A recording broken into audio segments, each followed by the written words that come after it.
Assalamualaikum warahmatullahi wabarakatuh. Kembali lagi kawan di Legenda Catur Dunia.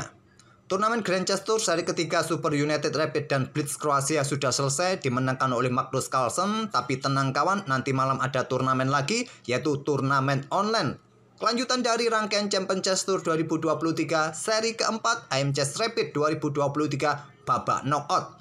Sambil menunggu turnamen nanti malam, di mana live streamingnya seperti biasa di channel-channel kesayangan kalian, chess.com ataupun chess24 sekitar jam 9, jam 10 malam kawan, bisa kalian lihat live streamingnya. Kalau admin tidak suka begadang, jadi menunggu hasilnya di pagi hari, baru admin otak-atik dan admin sajikan lewat konten di channel ini. Dan sambil menunggu permainan para pemain ini nanti malam kawan, saya ambil permainan Magnus Carlsen lagi kawan. Game ini sangat menarik kawan saat menghadapi Alireza Firoza dalam permainan Blitz keduanya kemarin malam di Grand Chess Tour. Di permainan Rapid, Alireza Firoza dikalahkan Carlsen. Di sesi Blitz pertama, Alireza Firoza juga dikalahkan oleh Carlsen. Dan di sini di sesi Blitz kedua, Carlsen pegang putih mengawali dengan kuda F3 ready opening. Ada pion C5 balasan dari Alireza untuk mengajak permainan sisilah defense. Jika putih mau melanjutkan pion E4, Carlsen menolak. Pion C3 dimainkan, pion D5, pion D4, permainan Queen Pawn opening variasi Kraus. Tapi nanti ditransposisi Carlsen ke London System gajah F4 kawan. Dan Alireza melanjutkan pertukaran pion C pukul pion D4, pion C ambil balik pion D4, kuda F6, kuda C3, kuda C6, ada gajah F4 London System, kuda H5 serang gajah, gajah mundur ke D2, selanjutnya pion E6 perkuat posisi pion pusatnya, buka diagonal gelap bagi akses gajah berkembang dan rokade selanjutnya kawan. Di sini gajah G5, pion F6, gajah mundur kembali ke D2 kawan. Dan selanjutnya pion didorong oleh Alireza kembali membuka diagonal gelap, juga kosongkan ruang bagi kudanya untuk kembali kawan, karena ada potensi nanti biasanya pion dimainkan dan ada potensi discover pada kuda di peta H5 ini. Dan Carlsen juga tidak tertarik mengembalikan gajahnya ke peta G5, memilih dengan pion E3 untuk melanjutkan pembukaan. Kuda F6, gajah B5, pin kuda kawan, ada gajah D7 blokade, Carlsen rokade. Dan di sini gajah gelap D6, Carlsen bertukar gajah terang sikat kuda C6.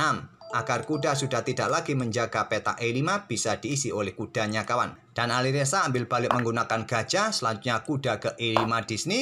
Alireza rokade, kemudian kuda mulai manuver ke peta E2, gajah bergerak ke B5, pin kuda kawan, ada benteng bergeser ke E1. Dan di sini gajah gelap sikat kuda E5 lanjut Alireza. Diambil balik oleh pion ganggu kuda, kuda bergerak ke G4, coba memberikan tekanan bagi pion F2 ataupun pion H2, disusul langkah menteri keluar ke peta H4, dan kuda ini ingin mendapatkan kembali pion putih E5 ini kawan. Di sini langsung diusir, tidak memberikan kesempatan disusul menterinya ke peta H4 kawan, dan Alireza memutuskan pertukaran sekali lagi, terlebih dahulu gajah ambil kuda E2 tempo ancam menteri, diambil balik menggunakan benteng, kuda ambil pion E5, selanjutnya gajah C3, kuda menghindar ke C6, benteng bergeser ke C1, lanjut Carlsen menempati satu-satunya lajur yang sudah terbuka penuh di lajur C, menteri naik ke peta D6, koneksikan dua bentengnya. Dan Carlsen membuat langkah pengorbanan pion di peta B4, disusul pion A4-nya untuk mendapatkan ruang sesegera mungkin kawan di area perbatasan. Di sini ditolak kawan pengorbanan dengan pion A6. Kalau diterima dengan kuda, ada ancaman menteri kawan keluar, ancaman skakmat, dan kuda ini juga bisa jatuh. Kalaupun ada pion di sini, ya kalian bisa ambil kuda ini kawan dengan menteri dengan gajah, tak ada masalah, kalian tetap unggul satu perwira. Oleh karena itu pengorbanan ditolak dengan pion A6. Ada pion A4 di sini, kemudian benteng AC8 dibalas dengan benteng E bergeser ke C2 ditumpuk langsung, kuda manuver ke E7, buka akses bentengnya langsung bermain kawan. Kalau terbuka, pertukaran benteng mungkin akan didahului oleh Alireza. Di sini menteri naik ke peta D4, ancaman skakmat, backup dengan benteng F7, selanjutnya pion B5 menantang pertukaran, ada benteng C4 ancam menteri kawan. Di sini ada dua peta terbaik bagi menteri putih melangkah, menantang pertukaran di peta E5 atau mundur ke peta D3 untuk berikan backup lebih bagi gajah, karena kemungkinan juga benteng ini siap digeser juga untuk memberikan tekanan di lajur C ini kawan. Tapi di sini Magnus Carlsen membuat langkah kesalahan, langkah blunder kawan, menteri ke A7. Memang tidak terlalu fatal, cuma posisi menteri ini dalam posisi terjepit kawan. Tapi Alireza tidak menemukan langkah terbaik, memilih pertukaran dengan pion A pukul pion B5. Langkah terbaik untuk menjebak menteri ini adalah dengan kuda C8 kawan. Coba lihat, menteri sudah tidak bisa balik kampung lagi, tidak bisa pulang ke rumah. Menteri ini bisa terjebak, mundur ke peta A8 dan kalian tumpuk benteng di lajur C kawan. Dan posisi menteri ini beberapa tempo ke depan sudah tidak bisa ngapa-ngapain lagi kawan. Terserah kalian mau melangkah seperti apa. Beberapa tempo kalian akan lebih aktif dengan para perwira kalian. Coba lihat juga ini posisi benteng dalam posisi kena pin kawan. Tapi Alireza memilih dengan langkah pion A pukul pion B5. Pion A pukul pion B5. Selanjutnya kuda bergerak ke peta G6 lanjut Alireza. Di sini gajah D4 terlebih dahulu menantang pertukaran benteng. Langsung diterima oleh Alireza, diambil balik oleh benteng, kemudian ada pion H6, berikan ruang bagi raja, benteng menusuk baris belakang di peta C8 skak, raja naik ke peta H7, ada pion B6 kawan, menghentikan laju pion dan kuasai ruang di sini. Dan mungkin nanti akan menantang pertukaran jika para perwira sudah habis, tinggal benteng akan memberikan kesempatan bagi pionnya cepat untuk bisa promosi. Kita lihat saja apakah berhasil taktik Magnus Carlsen dengan pion B6 ini. Tapi dengan dukungan gajah, pion ini sangat kuat kawan. Pion F4 tantang Alireza, ditolak. Menteri ke peta B8 menantang pertukaran menteri, langsung diterima, diambil balik oleh benteng. Kemudian ada pion E5 ancam gajah, gajah ke C5, diikuti pertukaran Alireza dengan pion F pukul pion E3.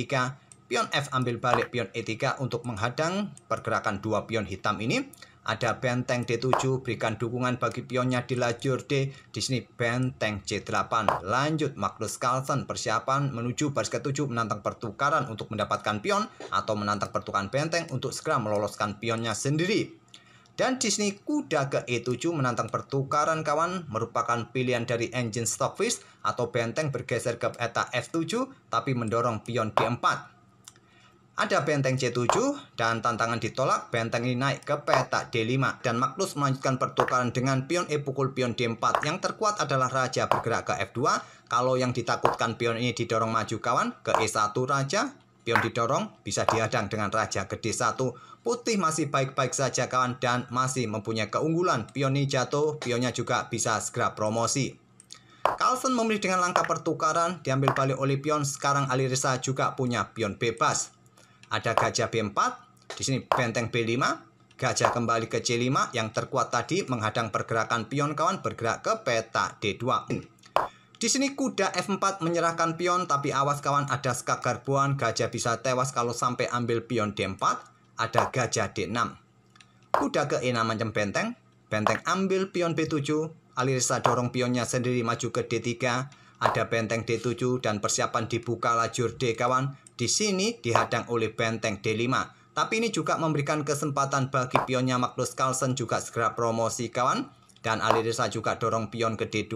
Pion putih promosi terlebih dahulu, tapi pion hitam promosi temponya skak kawan. Raja naik ke H2 dan di sini kawan langkah terbaik bagi hitam adalah menteri D3 kawan. Membuat langkah menunggu untuk mengawasi diagonal terang ini juga. Jangan khawatir kawan, kalian dalam posisi menekan terutama pada dua perwira putih ini dengan menteri ataupun benteng dan kalian punya tempo untuk mengaktifkan kuda menuju petak G5 nanti. Tapi di sini Alireza memilih dengan benteng D2 dan dengan cerdik Magnus Carlsen menjawab dengan menteri B7, meninggalkan gajahnya kawan. Pengorbanan diterima, benteng ambil gajah, menteri ke E4 skak. Itulah kenapa tadi diagonal terang ini harus ada yang menjaga. Raja mundur ke G8, tapi sayangnya Magnus blunder dengan benteng E7. Magnus melewatkan menteri ambil kuda skak, diambil balik oleh benteng hitam, benteng putih juga bisa mendapatkan menteri hitam, permainan bisa berakhir remis. Carlsen blunder dengan benteng E7 sehingga Carlsen sekarang kalah satu perwira, kalah kuda. Kuda mundur ke F8, menteri C4 skak, blokade oleh menteri D5, menteri ke G4 di sini, dan berlanjut benteng G6 ancaman menteri. Menteri ke peta E2, menteri D6 skak, raja mundur ke H1, benteng E6, pertukaran benteng sulit dihindari, sekarang menantang pertukaran menteri kawan. Magnus Carlsen menolak, masih berharap dengan kontrol waktu yang mepet, berharap Alireza Firoza kalah waktu kawan. Berlanjut Menteri F6 menantang pertukaran, ditolak Menteri B3 skak. Dan sedikit saya percepat di langkah ke-60 ini kawan. Permainan ini cukup panjang kawan. Magnus Carlsen masih ngeyel walaupun dia kalah 1 kuda. Berharap bisa menang waktu kawan, atau paling tidak bisa menahan remis. Permainan ini berakhir di atas 90 langkah kawan. Kita sekarang berada di langkah ke-72. Masih ngeyel Magnus Carlsen kawan. Dan Alireza sudah berhasil mendorong 2 pionnya maju terus. Setelah melakukan skak-skak yang berulang, di sini Alireza mempunyai kesempatan mendorong rajanya maju kawan untuk menghindari skak-skak yang berulang. Akhirnya rajanya juga bersembunyi lagi. Rajanya sekarang mulai keluar kawan menuju pusat. Magnus Carlsen terus melakukan skak-skak yang berulang. Dan beberapa langkah berikutnya di sini Alireza berhasil mengeluarkan rajanya agar tidak kena tempo lagi kawan. Di sini setelah raja ke peta D2, Magnus Carlsen menyerah di langkah ke-96. Sudah tidak ada ancaman skak lagi dan ancaman skak mat 1 langkah sudah tak terhentikan kawan. Itulah kawan permainan Magnus Carlsen pantang menyerah walaupun kalah 1 kuda dari Alireza Firoza sejak langkah ke-50 sejak blunder dengan benteng E7 ini kawan. Pantang menyerah, semangatnya kaum pos ronda sebelum buah-buah habis kawan, sebelum kena ancaman skakmat, pantang menyerah. Berharap bisa menang waktu terhadap Alireza, karena di posisi ini kontrol waktu Alireza juga tersisa 5 detik, Magnus Carlsen 12 detik. Oke, semoga permainan Magnus Carlsen tadi bisa menghibur kalian. Kita tunggu saja turnamen online nanti malam, besok pagi bisa kita ulas kawan. Terima kasih sekali lagi sudah mampir tiap hari, dan jangan lupa subscribe bagi kawan-kawan yang baru mampir, dan juga like video kami untuk membantu algoritma kami terus berkembang kawan. Oke, terima kasih. Wassalamualaikum warahmatullahi wabarakatuh.